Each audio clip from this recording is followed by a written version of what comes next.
Welcome back to High Noon Racing, y'all. And do I ever have a video for you? Well, it's about time these injectors showed up. Feels like we've been waiting forever. Nice, everything's all flow matched and good to go. Sent me some new decnals. Oh yeah. That's what I'm talking about right there, baby. Alright, y'all. Especially the new people that are just tuning in, just found this channel. Let's do a quick recap. And, just so you kind of have a background knowledge on what the heck is going on.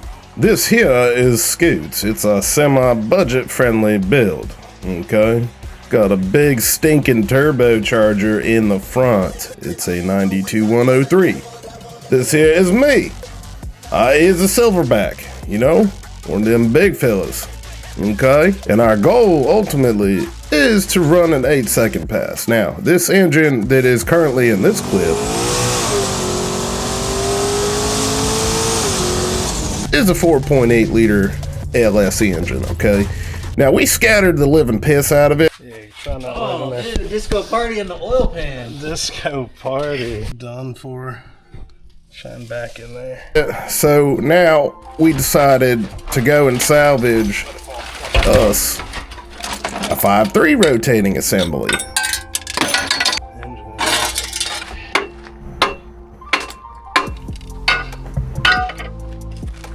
It is definitely not recommended to remove a balancer with a hammer, but if you have to, it is totally possible if you give it the beans and pour the coals to it.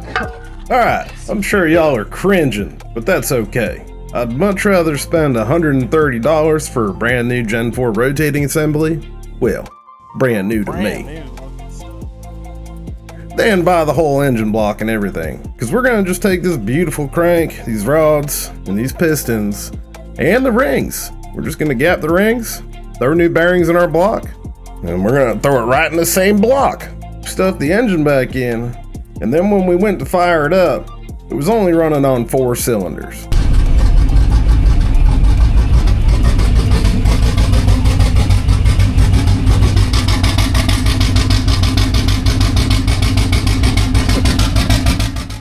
I have deduced that it was 4 injectors that were no good. I tried everything on God's beautiful green earth to get them to free up. So we sent them off to Snake Eater Performance. I mean, that is where I got them too, but for $150, we got back these. Okay, now you're caught up. Let's dive back in where we started. For anybody wondering that's new here, these are Bosch 210 Snake Eater Pro Series injectors.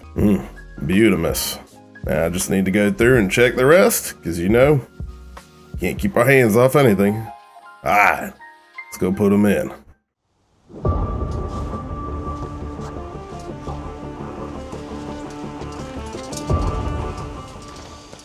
Alright guys, let's get this going. First we're gonna drain the fuel out of the fuel lines, just flush them real quick. That way there's no water or junk or anything in there. And then we'll do it to it. Put these injectors in.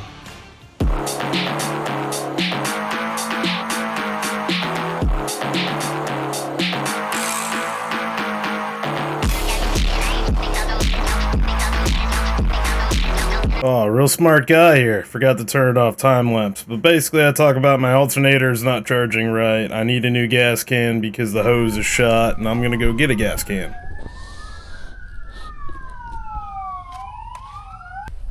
If you guys didn't know it already, Tractor Supply sells these things with their hose. The E85 will absolutely destroy the hose, but these things are only like 24 bucks. They won't leak. The caps won't leak. It's just the hose. I mean, you could probably replace the hose, but I just buy new ones because you can still store fuel in it. It's still a good jug. It's just that hose right there. It's garbage.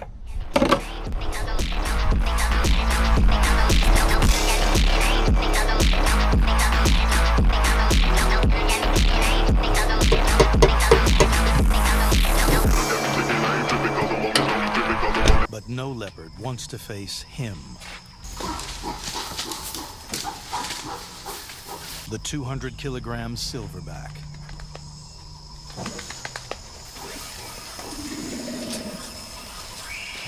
Yet this western lowland gorilla is no thug. Macumba is a devoted family man. Now, I was definitely expecting to have a bunch of leaks, but I actually only had one, and it was because the AN line had pulled the fuel rail, so the injector wasn't seating properly. So, took the AN line off, seated it properly, put it back on, and I was good to go. Now, just gotta put the new data in, and we'll see if she runs on more than 4 cylinders. Oh, gotta put the exhaust and wideband back on too. And there's probably something else I'm forgetting, but figure it out. Alright, got the data in the computer now. Flash it over to the Holly for the car. Now, just put the exhaust on and the wideband and let's do a test fire. Hopefully I didn't forget too much.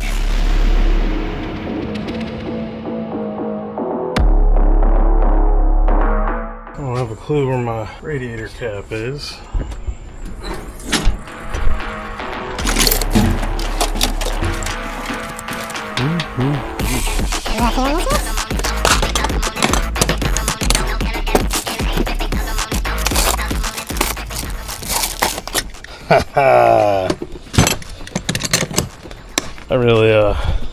I've been trying to work on my organization because, as you can see, it definitely has hindered me.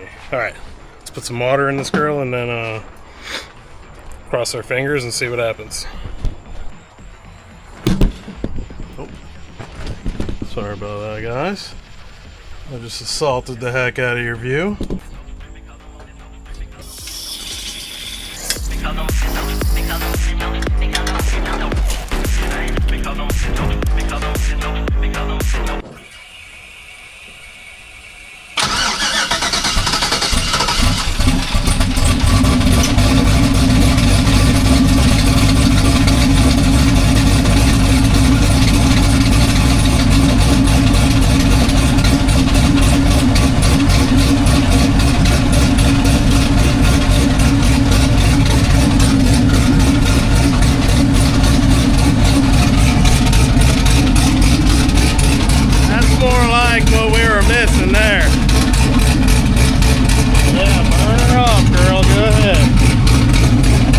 Alright, back on 8 cylinders. Let's keep the ball moving here. We need to smoke out the system and see if our new wastegates have any issues. So we started smoking, and right there I got a little test probe because my headlights have this weird thing where they, even when the power ain't on, they somehow got power. And I figured it out because I'm such a genius. I forgot to connect the ground to the switch, so when the lights are on that switch and it ain't got no ground, it back feeds. It's real weird. Don't know how it did it, but now it's fixed.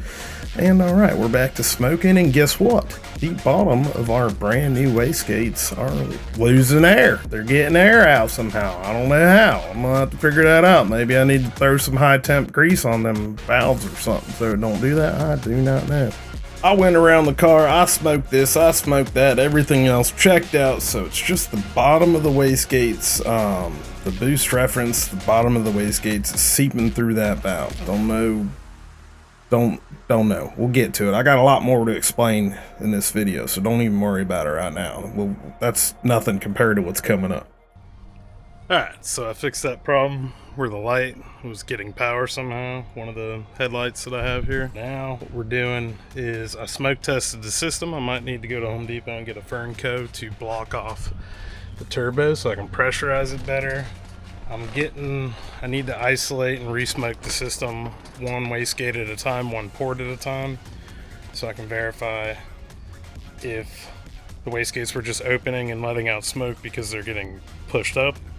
And last thing right now is the alternator has not been charging properly, so I made a new resistor wire with a 470 ohm half watt resistor, and I'm going to test that. I have it wired and I have it right here for right now, and there's my wire right there. So I need to run the car, just had to fill the tank, run the car and test it, the alternator will charge on the new resistor wire that I made up. And if that's the case, then I need to neatly run it into the car and put it on an ignition source so it doesn't just always, so it's not always on. Good night. How many times did I touch my freaking face there? Alright, well, that's over with. Now we're back onto things, and we got the alternator charging.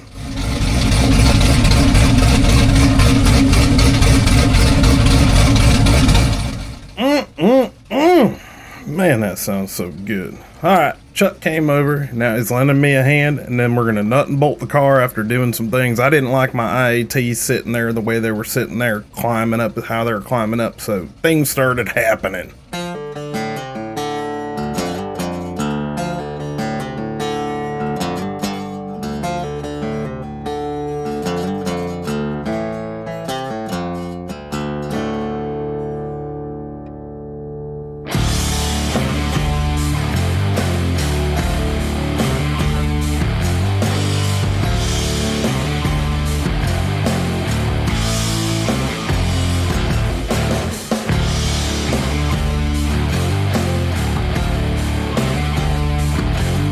Guys, we're trying to troubleshoot and find like a metallic smacking noise.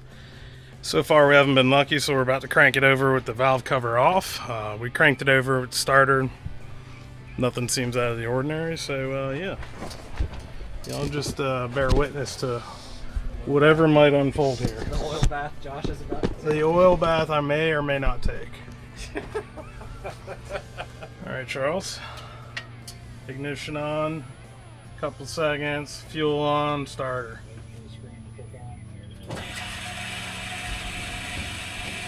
Ready? Yep.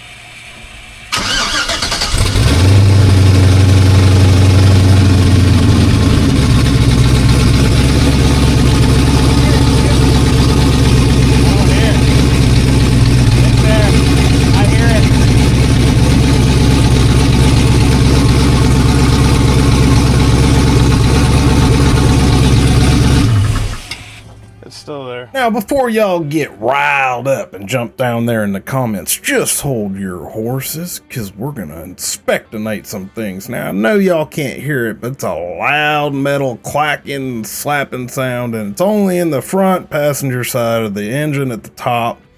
Okay, yes, the engine has oil in it, but what we're about to do is we're going to stick some borescopes down in them cylinders just to make sure some valves aren't touching, because we did swap heads and I barely shaved these heads. But that side of the block does happen to be shaved a little bit more than the other side of the block, so it makes sense that there might be some sort of interference over here. Even if everything turns over normal without it, I don't know how the extra throw would cause that from it running versus it hand cranked over, but anyways, let's take a look.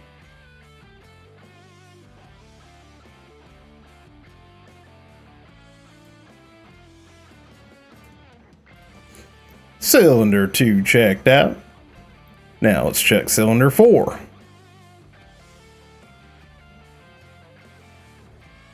Cylinder 4 checks out. Let's check cylinder 6. Cylinder 6 checks out. Alright. Let's check cylinder 8. Whew! Thank you, Jesus. Cylinder 8 checks out. So, now you can hop down in the comments before I tell you what it is. Make your guesses.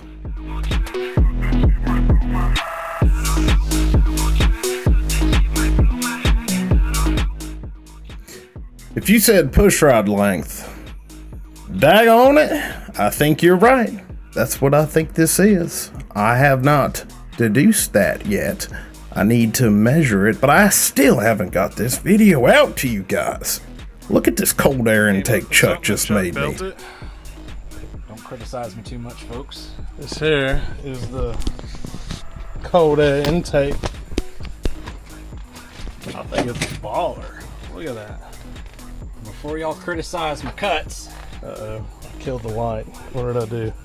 I need y'all to see what Josh gave me to cut all them straight lines with. We're gonna put edges on it. This is what Josh gave me to cut straight lines with. He did just fine. That's why they look like lightning bolts over there. Yeah, we're gonna put rubber grommets around the edges and it's gonna look great. Maybe even coat it with some paint.